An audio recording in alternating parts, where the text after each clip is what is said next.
संजय म्हणाला, अशा रीतीनं करुणेनं व्याप्त ज्याचे डोळे आसवांनी भरलेले व व्याकुळ दिसत आहेत, अशा शोक करणाऱ्या अर्जुनाला भगवान मधुसूदन असे म्हणाले.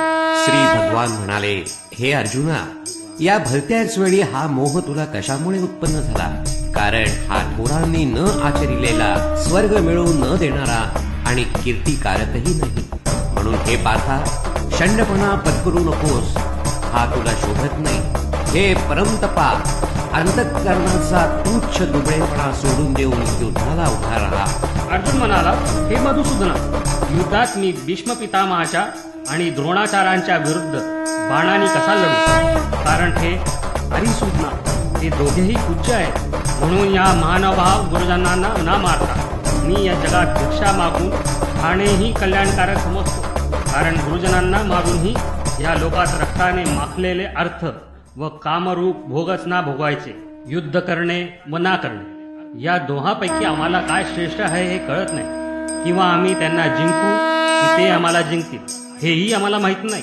आणि ज्यांना मारून आम्हाला जगण्याची इच्छा नाही तेच आमचे बांधव धृतराष्ट्रपुत्र आमच्या विरुद्ध उभे आहेत. करुणाव्याप्त दैन्यामुळे ज्याचा मूळ स्वभाव नाहीसा झाला आहे व धर्माधर्माचे निर्णय करण्याची ज्याची बुद्धी असमर्थ आहे, असा मी तुम्हाला विचारत आहे की जे साधन खात्रीने कल्याणकारक आहे ते मला सांगा. कारण मी तुमचा शिष्य आहे. म्हणून तुम्हाला शरण आलेल्या मला उपदेश करा. कारण पृथ्वीचे शत्रुरहित व धनधान्य समृद्ध राज्य मिळाले किंवा देवांचे स्वामित्व जरी मिळाले तरी माझ्या इंद्रियांनी शोषून टाकणारा शोक जो दूर करू शकेल असा उपाय मला दिसत नाही.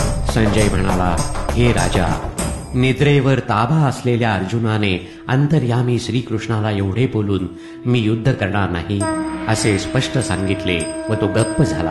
हे भरतवंशी धृतराष्ट्र महाराज, अंतर्यामी भगवान श्रीकृष्ण दोन्ही सैन्यांच्या मध्यभागी शोक करणाऱ्या त्या अर्जुनाला हसल्यासारखे करून असे म्हणाले. श्री भगवान म्हणाले, हे अर्जुना, तू ज्यांचा शोक करू नये अशा माणसांसाठी शोक करतोस आणि विद्वानांसारखा युक्तिवाद करतोस. परंतु ज्यांचे प्राण गेले आहेत त्यांच्यासाठी आणि ज्यांचे प्राण गेले नाहीत त्यांच्यासाठीही विद्वान माणसे शोक करीत नाहीत.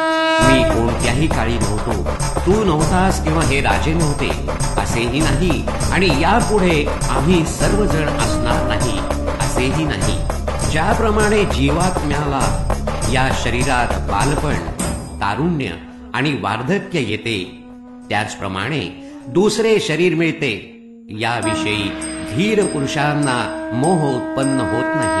हे कुंतीपुत्रा, इंद्रियांचे विषयांशी संयोग हे थंडी, उष्णता आणि सुखदुःख देणारे आहेत. ते उत्पन्न होतात व नाहीसे होतात म्हणून अनित्य आहेत. तेव्हा हे भारता, ते तू सहन कर. कारण हे श्रेष्ठ पुरुषा, सुखदुःख समान मानणाऱ्या ज्या धीर पुरुषाला हे इंद्रियांचे विषयांशी संयोग व्याकुळ करत नाही तो मोक्षाला योग्य ठरतो असत वस्तूला अस्तित्व नाही आणि सत वस्तूचा अभाव नसतो. अशा रीतीनं या दोहोंचेही सत्य स्वरूप तत्वज्ञानी पुरुषांनी पाहिले आहे. ज्याने हे सर्व जग, दिसणाऱ्या सर्व वस्तू व्यापल्या आहेत, त्याचा नाश नाही हे तू लक्षात ठेव. त्या अविनाशाचा नाश कोणीही करू शकत नाही. या नाशरहित, मोजता न येणाऱ्या नित्य स्वरूप जीवात्म्याची ही शरीरे नशिवंत आहेत असे म्हटले गेले आहे. म्हणून हे भरतवंशी अर्जुना, तू युद्ध कर.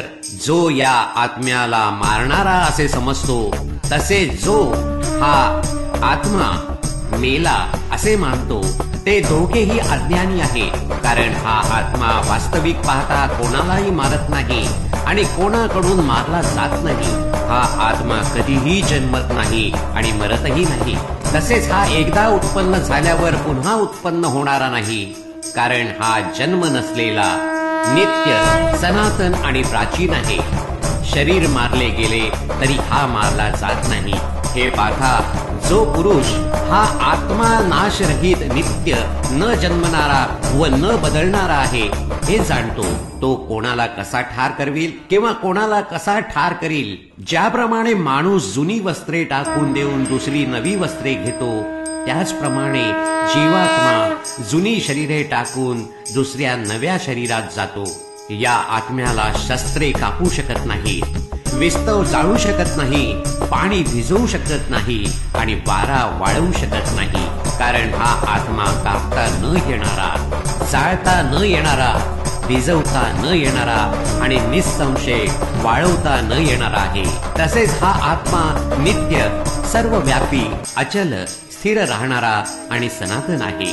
हा आत्मा अव्यक्त आहे, अचिंत्य आहे आणि विकाररहित आहे असे म्हटले जाते.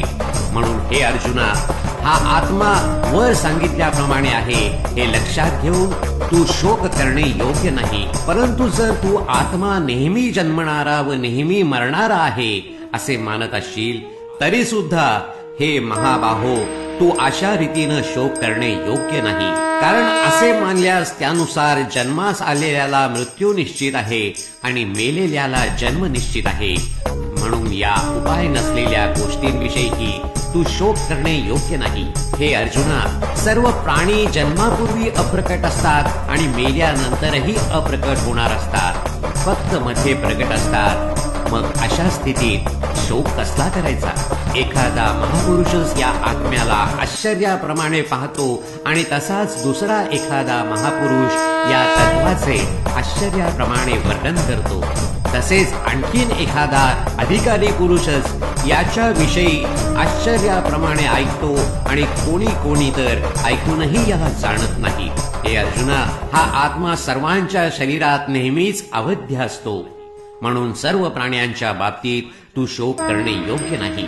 तसे स्वतःचा धर्म लक्षात घेऊनही तू भिता कामा नये. कारण क्षत्रियाला धर्माला अनुसरून असलेल्या युद्धाहून दुसरे कोणतेही कल्याणकारक कर्तव्य नाही. हे पार्था, आपोआप समोर आलेले उघडलेले स्वर्गाचे दारच असे हे युद्ध भाग्यवान क्षत्रियांनाच लाभते. परंतु जर तू हे धर्मकृत्य युद्ध केले नाहीस, तर स्वधर्म आणि कीर्ती गमावून पापाला जवळ करशील. तसेच सर्व लोक तुझी चिरकाळ अपकीर्ती सांगत राहतील आणि सन्माननीय पुरुषाला अपकीर्ती मरणाहून दुस्सह वाटते. शिवाय ज्यांच्या दृष्टीने तू आधी अतिशय आदरणीय होतास, त्यांच्या दृष्टीनं आता तुच्छ ठरशील. हे महारथी, तुला भिवून युद्धातून काढता पाय घेतला असे मानतील. तुझे शत्रू तुझ्या सामर्थ्याची निंदा करीत तुला पुष्कळसे नको नको ते बोलतील. याहून अधिक दुःखदायक काय असणार आहे? युद्धात तू मारला गेलास तर स्वर्गाला जाशील, अथवा युद्धात जिंकलास तर पृथ्वीचे राज्य भोगशील. म्हणून हे अर्जुना, तू युद्धाचा निश्चय करून उभा राहा. जय पराजय, फायदा तोटा आणि सुख दुःख समान मानून युद्धाला तयार हो. अशा रीतीने युद्ध केलेस तर तुला पाप नाही लागणार. हे पार्था, हा विचार तुला ज्ञानयोगाच्या संदर्भात सांगितला आणि आता कर्मयोगाविषयी ऐक. ज्या बुद्धीने युक्त झाला असता तू कर्माचे बंधन चांगल्या प्रकारे तोडून टाकशील. या कर्मयोगात आरंभाचा अर्थात बीजाचा नाश नाही आणि उलट फळरूप दोषही नाही. इतकेच नव्हे तर या कर्मयोग रूप धर्माचे थोडेसेही साधन जन्म मृत्यू रूप मोठ्या भयापासून रक्षण करते. हे अर्जुना, या कर्मयोगात निश्चयात्मक बुद्धी एकच असते, परंतु अस्थिर विचार असणाऱ्या अविचारी कामनायुक्त माणसांच्या बुद्धी खात्रीने पुष्कळ फाटे फुटलेल्या व असंख्य असतात. हे अर्जुना, जे भोगात रमलेले असतात, कर्मफलाची स्तुती करणाऱ्या वेद वाक्यांची ज्यांना आवड आहे, ज्यांच्या मते स्वर्ग हीच श्रेष्ठ मिळवण्याजोगी वस्तू आहे, स्वर्गाहून श्रेष्ठ दुसरी कोणतीही गोष्ट नाही असे जे सांगतात, ते अविवेकी लोक अशा प्रकारची जी पुष्पित म्हणजे दिखाऊ शोभायुक्त भाषा बोलत असतात, त्यांची ही भाषा जन्मरूप कर्मफळ देणारी तसेच भोग व ऐश्वर्य मिळवण्यासाठी अनेक प्रकारच्या क्रियांचे वर्णन करणारी असते. या भाषेनं ज्यांचे अंतःकरण आकृष्ट करून घेतले आहे, जे भोग व ऐश्वर्यात अत्यंत आसक्त आहेत, अशा पुरुषांची परमात्म्याविषयी निश्चयी बुद्धी असत नाही. हे अर्जुना, वेद वर सांगितल्याप्रमाणे तिन्ही गुणांची कार्य असणारे सर्व भोग आणि त्यांची साधने सांगणारे आहेत. म्हणून तू ते भोग आणि त्यांच्या साधनांच्या बाबतीत आसक्ती बाळगू नकोस.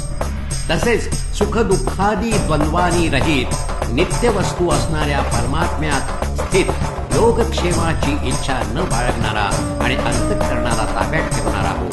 सर्व बाजूनी भरलेला मोठा जलाशय मिळाल्यावर लहान जलाशयाची मनुष्याला जेवढी गरज असते, तेवढीच चांगल्या प्रकारे ब्रह्म जाणणाऱ्या ब्राह्मणाला वेदांची गरज उरते.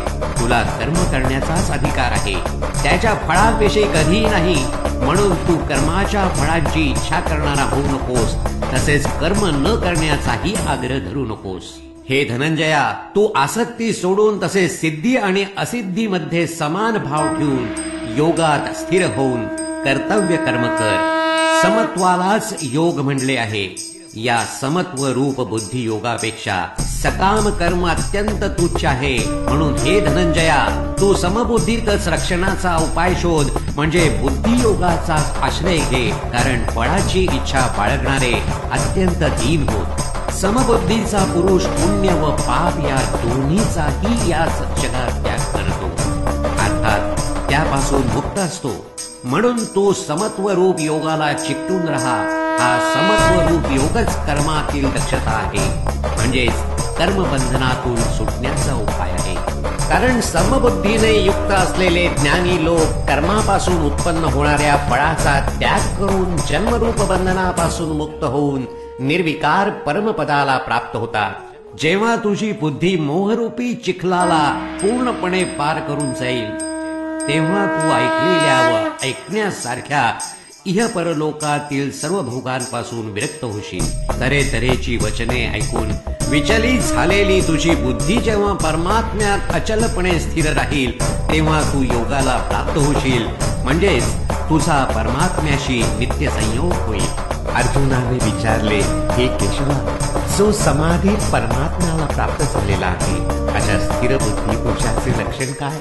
तो स्थिर बुद्धी पुरुष कसा बोलतो, कसा बसतो आणि कसा चालतो? श्री भगवान म्हणाले, हे अर्जुना, ज्यावेळी हा पुरुष मनातील सर्व कामना पूर्णपणे टाकतो आणि आत्म्यानेच आत्म्याच्या ठिकाणी संतुष्ट राहतो, त्यावेळी त्याला स्थित प्रज्ञ म्हणले जाते.